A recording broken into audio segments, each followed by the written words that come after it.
It's kind of crazy to think about, but Team Fortress 2 came out over 10 years ago as part of the Orange Box in 2007. That's a decade. That's a long time. If you think about it, there's probably at least one person in a server that you frequent that was a toddler when the game came out, or they may not have even been born yet. It's nuts. Now, the game has been out longer than most apps that we use on a daily basis. It's seen 3 console generations, 3 presidents, 3 Christopher Nolan Batman movies, yet we'll more than likely never see a 3rd installment of the game because Valve just blatantly hates the number 3 or something. Nobody really knows. They're sitting back collecting Steam money, VR money, every other type of money, but game money.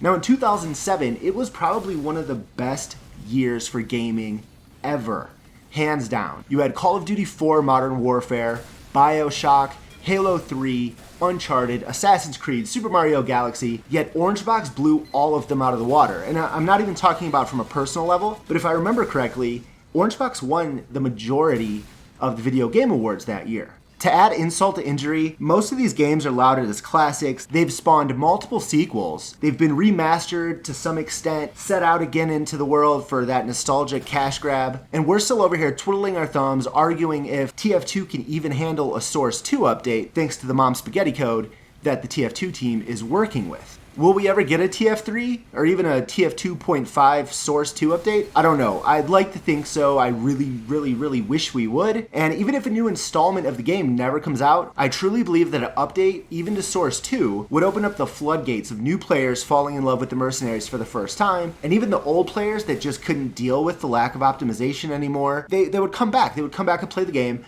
And even if it doesn't become this huge successful esports game, we would have a very large balanced player base. The TF2 team, they would be motivated to do some changes since it's in a new form, and we could actually have a game that thrived again. And maybe I'm just greedy because 10 years is a damn long time to have a game going strong, but I would really love to see that. And it's undeniable that 2 of the biggest games in the world right now drew their inspiration from that classic cartoony TF2 art style. So I can only assume people would go gaga over an updated classic. And even though we can't stalk the sewers of 2 for it, or spawn camp from the rooftops of Harvest in Source 2 yet, Valve recently gave us a little taste of what it would be like to have TF2 on an updated engine with the new SteamVR Villain's Lair environment. As far as I know, you do need a VR headset to try this, so I decided to do a little walkthrough of what you'd see in-game.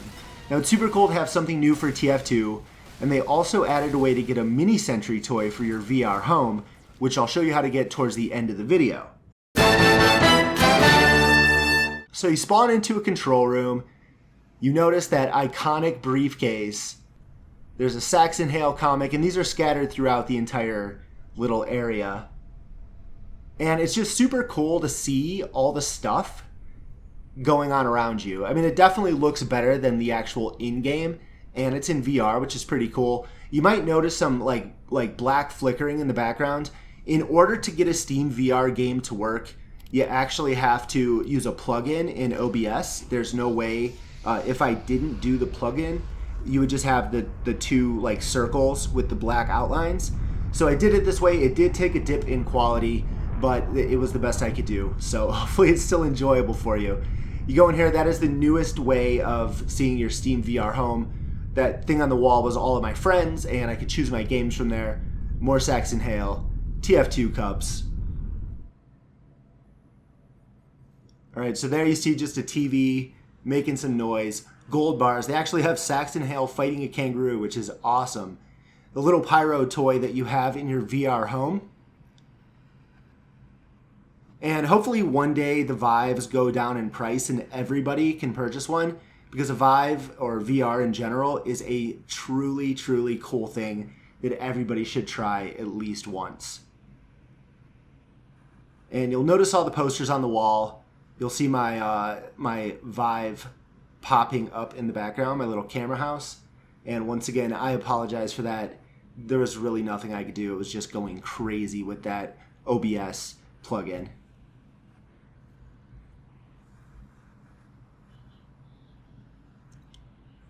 Over here, there's a elephant down there, another pyro, some gold, briefcase, a cute little balloonicorn.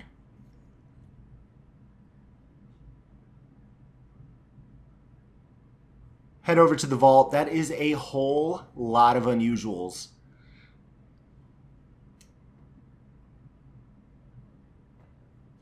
Some film. That is the Uncle Dane library.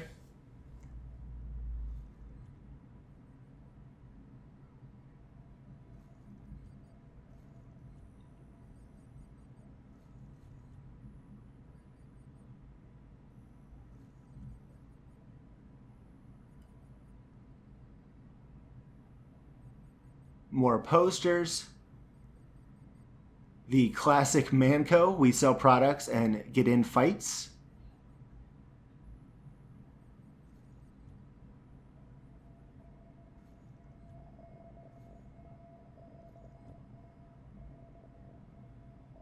All right, so this is actually pretty cool. You hit it, and it shoots lasers. The villain lair has a nice protection setup. Nobody's getting in here. They will be fried by the lasers.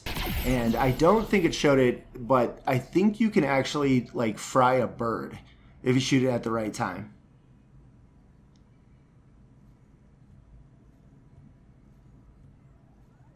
We all know what that is. There's the pyro mask. Everybody's little cubby on red team.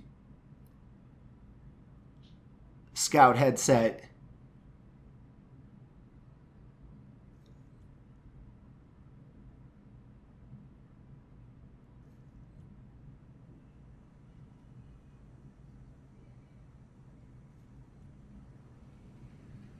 Look at that view. Look at that laser.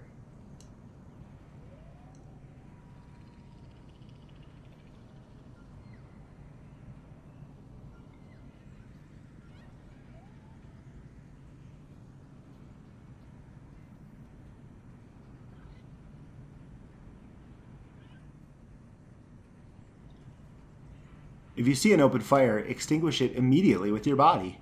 Did you hear that? The greatest taunt in the history of TF2, the Manrobics. And I actually love that music, so I kind of wanted to carry it with me.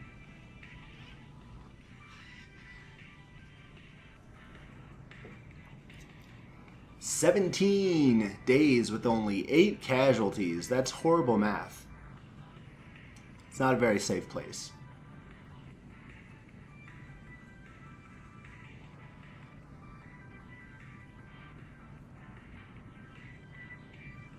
We have some quick lime to take care of the corpses. Corpse grade, I don't believe they sell that anywhere. Usually they will have you bury your dead and not burn them with lime.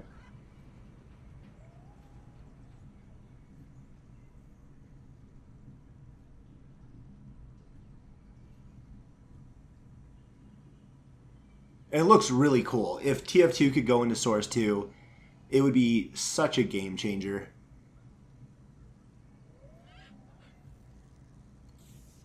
More comics, another pyro, and most importantly, crocodiles.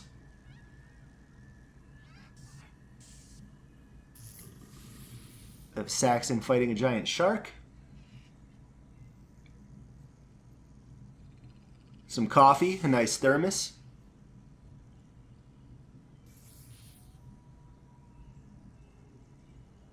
And most importantly, an electric fence to keep out those bad guys.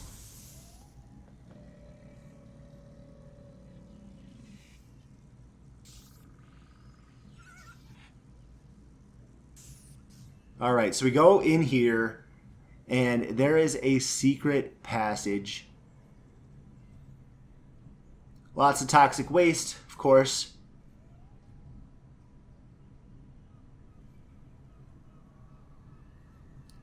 And this is basically where you have to go if you want to get the mini sentry that is found in the game. It's an unlockable achievement, and you will actually have a mini sentry that you can deploy, and it shoots, I believe, in your VR home, which if you have VR, you know, you can set up your VR home any way you want to look. Well, within reason, they only give you so many assets, but it's a nice little touch.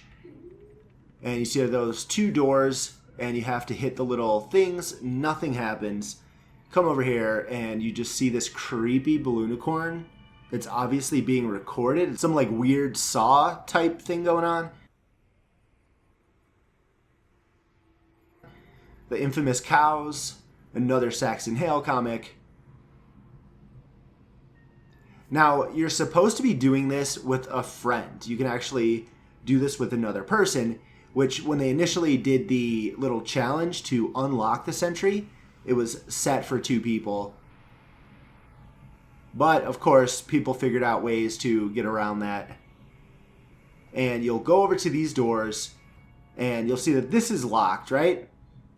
Now, if you look to your left and your right, there are 2 buttons across from each other. So what you're going to want to do is click here, hit it as fast as you can, and then move over to the other one and hit that as well. There's a very, very short time frame that you need to hit both. So what I did was have my left hand ready on the red button. I'd have my right arm ready to teleport over and smash that like button. And if you do it within the limited time frame, you can open up this door. It's hard. It's kind of obnoxious. I'm not going to lie, but I definitely wanted to see what lied behind that gigantic metal door. So I just smash away, try to get it done. And finally I activate it. You wait for it to crack open.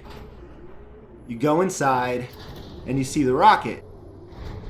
If you remember when we first started, there was a rocket launch switch up top, and you want to go back and ignite that. It doesn't stay ignited the whole time, so you need to hurry up and get down there. You flip it. You hear the sound of the ignition, right? Now, if you try to go the regular way back down, you are not going to be able to make it. So what you need to do is move to either side and try to teleport down through the window. Oh, see, I'm looking for it. I'm trying to connect. The green line has to be connected. And if you make it down there in time, then you will see a little achievement pop up in order for you to get the sentry. Now, even though I did it, it's glitched for me. The sentry is still not showing up in my VR home. So, Valve, if you see this, fix my sentry, please, because even though I despise the engineer, I think I would really like to have a mini sentry guarding my virtual home. But that's it. I hope you enjoyed it, and hopefully it was cool seeing something new in TF2 in this age of just stale TF2. It's been so long. I really, really hope that Valve does something in the future, either a TF 2.5 update where it gets moved over to Source, or eventually maybe we'll see like games that end in 3. There were rumors of a Left 4 Dead 3. Who knows if it'll ever happen, but I really hope, just for my sanity and for the love that I have for my favorite game on the entire earth, something new. It's been far too long. But hit the like button if you enjoyed it. Thank you for watching. Until next time, take it easy. Peace.